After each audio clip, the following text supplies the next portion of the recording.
ဒီနေ့ပြောပြခြင်းတဲ့ပုံပင်လေးရဲ့နာမည်လေးကတော့မိတ်ဆွေတစ်တုံစုံစည်းခြင်းပဲဖြစ်တယ်ကွယ်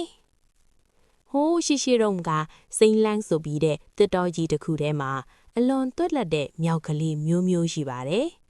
မျိုးဟာတစ်ပင်ကနေတပင်ကိုခုန်ကူးရတာဝါသနာပါပြီးတနေ့မှာတော့တိကိုင်းကြောက်တစ်ခုပေါ်မှာဒဏ်ရာရနေတဲ့ငှက်ကလေးတေးကိုတွေ့လိုက်ရတယ်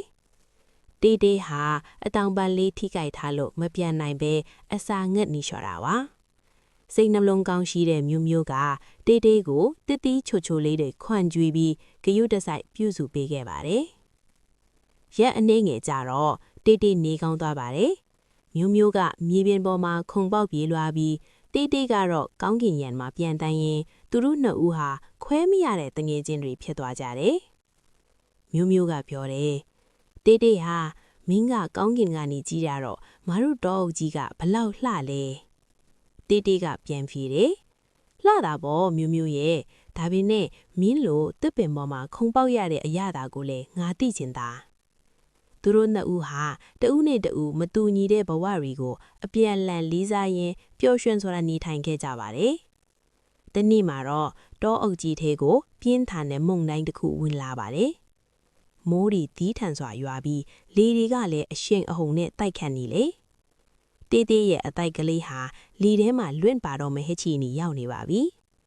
မျိုးဟာသူ့ကိုယ်သူအန်ဒီရဲ့ရှိတာတောင်မဟုတ်ပဲတစ်ပင်ထိပ်ဖျားကိုခက်ခဲစွာတက်သွားခဲ့တယ်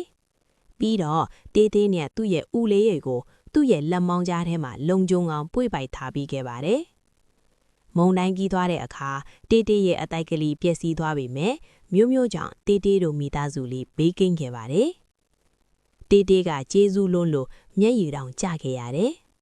တငယ်ချင်းမင်းသာမရှိရင်ငါတို့အားလုံးဒုက္ခရောက်ကုန်မှာပဲလို့တေးကပြောရဲ့အခါမျိုးကပြုံးသည်ငါတို့ကတငယ်ချင်းတွေပဲလေဒုက္ခရောက်ရင်ကူညီရမှာပေါ့လို့ပြန်ပြောခဲ့ပါတယ်ဒီပုံပင်လေးကနေပြောပြခြင်းတဲ့အတီးကအကြောင်းအရာကတော့စစ်မှန်သောတငယ်ချင်းဆိုဒီမှာ